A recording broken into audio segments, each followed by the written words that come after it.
नमस्कार। राजस्थान में विधानसभा चुनाव होने में करीब 9 से 10 महीने का समय बचा है। मुख्यमंत्री अशोक गहलोत बजट से पहले अपनी सरकार का रिपोर्ट कार्ड तैयार कर रहे हैं। कांग्रेस नेता सचिन पायलट नागौर से लेकर झुंझुनू और हनुमानगढ़ से लेकर पाली और जयपुर तक शक्ति प्रदर्शन कर रहे हैं। किरोड़ी लाल मीणा, जो पूर्वी राजस्थान में बड़ा प्रभाव रखते हैं, वो लगातार आंदोलन की सियासत के रास्ते पर चलकर सरकार को घेरने की कोशिशों में जुटे हैं। इसी बीच बीजेपी और कांग्रेस के अलावा तीसरे विकल्प के तौर पर राजस्थान में उभर रहे हनुमान बेनीवाल ने जयपुर में एक बड़ा बयान दिया है। हनुमान बेनीवाल ने किरोड़ी लाल मीणा और सचिन पायलट को एक इनडायरेक्टली ऑफर दिया है। बेनीवाल ने कहा कि चुनावों में बेहद कम समय बचा है, अब वक्त नहीं है, उनको जल्दी से फैसला लेना चाहिए। अगर किरोड़ी लाल मीणा और सचिन पायलट बीजेपी कांग्रेस से अलग हो जाते हैं तो राष्ट्रीय लोकतांत्रिक पार्टी राजस्थान में 140 से ज्यादा सीटें जीतने में कामयाब होगी। सचिन पायलट और किरोड़ी लाल मीणा का फैसला क्या होगा? क्या वो राष्ट्रीय लोकतांत्रिक पार्टी के साथ जाएंगे या यथास्थिति बरकरार रखेंगे? इसको लेकर के आने वाला समय बताएगा। लेकिन सवाल यह है कि क्या हनुमान बेनीवाल बीजेपी और कांग्रेस के नाराज नेताओं पर डोरे डाल रहे हैं?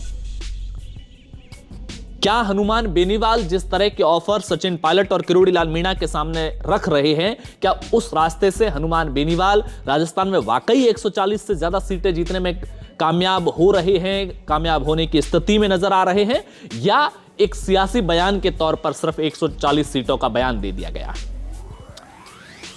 हनुमान बेनीवाल पश्चिमी राजस्थान और जाटलैंड में विशेष तौर से प्रभाव रखते हैं।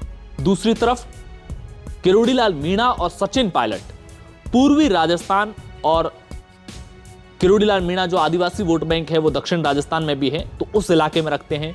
पहली नजर में देखा जाए तो अगर ये तीन नेता वाकई अब हाथ मिलाते हैं, हालांकि फिलहाल इस बात की संभावनाएं लगाना सिर्फ सियासी बयानबाजी से ज्यादा कुछ नहीं है, लेकिन अगर ये तीनों मिलते हैं तो कितनी बड़ी ताकत हो सकते हैं। अगर गुर्जर वोट बैंक की बात करें तो पूर्वी राजस्थान के अंदर करीब लोकसभा की 12 ऐसी सीटें हैं जहां पर गुर्जर बहुल इलाके हैं।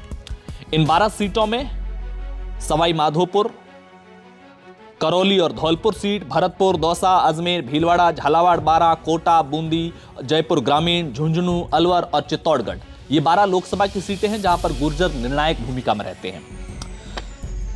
जिन इलाकों में गुर्जर निर्णायक भूमिका में रहते हैं, कहीं पर किसी लोकसभा सीट पर सबसे ज्यादा गुर्जरों के वोट होंगे, किसी जगह पर वो दूसरे तीसरे नंबर पर होंगे, लेकिन उसी इलाके में पहले दूसरे तीसरे नंबर की पोजीशन पर ही ज्यादातर इलाकों में मीणा वोटर भी है। करीब 40 से 45 विधानसभा की ऐसी सीटें हैं जहां पर गुर्जर प्रभावी हैं। उन सीटों की अगर जिनमें से प्रमुख सीटें हैं विराटनगर, जमुआ रामगढ़, कोटपुतली, देवली, मालपुरा, टोंक, सवाई माधोपुर, खंडार, दौसा, सिकराय, भरतपुर, बयाना, हिंडोली, जहाजपुर, आसिंद, भीलवाड़ा की सीटें मांडल, भीलवाड़ा, शाहपुरा, भीलवाड़ा, दूदू, अलवर, लक्ष्मणगढ़, टोडा भीम, लालसोट, बेंगू, कोटा उत्तर, झालरापाटन, किशनगढ़, पुष्कर, नसीराबाद, मसूदा, केकड़ी, करौली, बूंदी, आसिंद, भीम, खेतड़ी, नीमका थाना, केशोराय पाटन, बहरोड, बानसूर, अलवर, नदबई, कामा और चाकसू, ये वो विधानसभा की सीटें हैं जहां पर गुर्जर बहुल वोटर हैं और इन्हीं इलाकों में मीणा भी निर्णायक भूमिका में है। ऐसे में अगर इन सीटों पर मीणा और गुर्जर वाकई में एकजुट होने की स्थिति में होते हैं, क्योंकि अगर किरोड़ी लाल मीणा और सचिन पायलट दोनों आरएलपी के साथ आते हैं तो इसमें कोई बड़ी बात नहीं है कि गुर्जर और मीणा एकता का संदेश भी जाएगा और ऐसे में ये एक तरह से एक तरफा जीत की ओर जाएगी।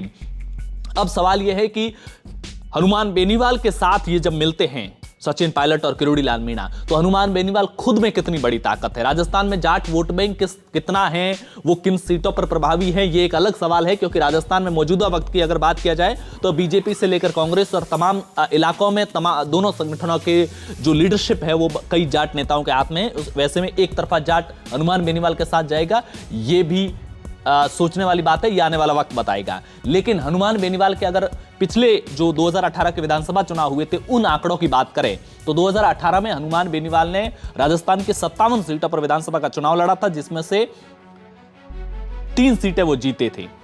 8,32,000 और करीब 852 वोट 2018 के चुनाव में हनुमान बेनीवाल की पार्टी को मिले थे। इस हिसाब से अगर औसत देखा जाए तो ये औसत बहुजन समाज पार्टी जो लंबे समय से राजस्थान में चुनाव लड़ रही है, इस बार भी उनके 6 विधायक जीतकर सत्ता के हिस्सेदार बने। 2008 में भी उन्हीं के विधायकों की मदद से सरकार बन पाई थी। उनके औसत से राष्ट्रीय लोकतांत्रिक पार्टी का औसत ज्यादा है, क्योंकि राष्ट्रीय लोकतांत्रिक पार्टी का 2018 के चुनाव में प्रति सीट औसत वोट जो था वो 16,000 के करीब था।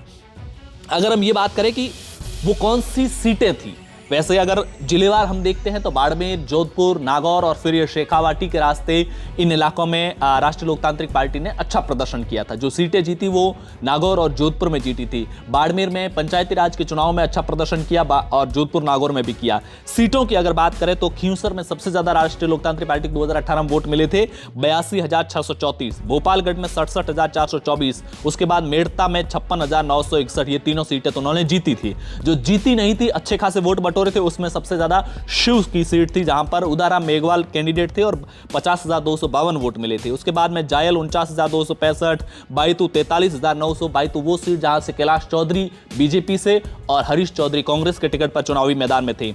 आसिंद में आरएलपी को 41,961 वोट मिले थे। चौमू में 38,865, बिलाड़ा में 37,252, लूणी में 30,497, सीकर में 28,711, कोटपुतली में 28,221, कपासन में 27,231, नीम का थाना में 25,366, चौहटन में 23,795, लाडनू में 19,963, सिवाना में 19,000, दूदू में 18,795, चाकसू में 16,665, बगरू में 15,728, शेरगढ़ में 11,156, कठूमर में 10,714, सरदार शहर में 10,030 फुले। और ये कुछ ऐसी सीटें हैं, करीब 10 से 15 सीटें, जहां पर 10,000 के आसपास 9,000, 8,000, 7,000 वोट मिले थे।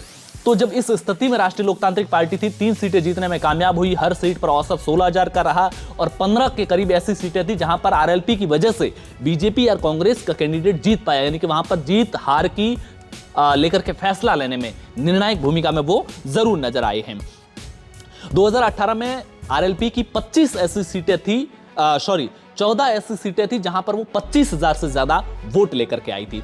तो इस हिसाब से राष्ट्रीय लोकतांत्रिक पार्टी जो राजस्थान में एक ताकत के रूप में उभर रही है, 2018 चुनाव से ठीक पहले, 1 महीना पहले पार्टी बनी थी और उसके बाद में जिस तरह से पंचायती राज और लोकल बॉडी के चुनाव में आरएलपी ने जिस तरह से वोट बटोरे थे, उसको देखते हुए हनुमान बेनीवाल का जो ये ऑफर है वो कहीं ना कहीं सचिन पायलट और किरोड़ी लाल मीणा राष्ट्रीय लोकतांत्रिक पार्टी में जाते हैं नहीं जाते हैं, उन नेताओं के लिए एक खुला ऑफर जरूर है इनडायरेक्टली, जो बीजेपी और कांग्रेस दोनों पार्टियों से नाराज चल रहे हैं, उनके लिए एक तीसरे ठिकाने के तौर पर राष्ट्रीय लोकतांत्रिक पार्टी हो सकती है। हनुमान बेनीवाल ने किरोड़ी लाल मीणा और सचिन पायलट को ऑफर दिया है।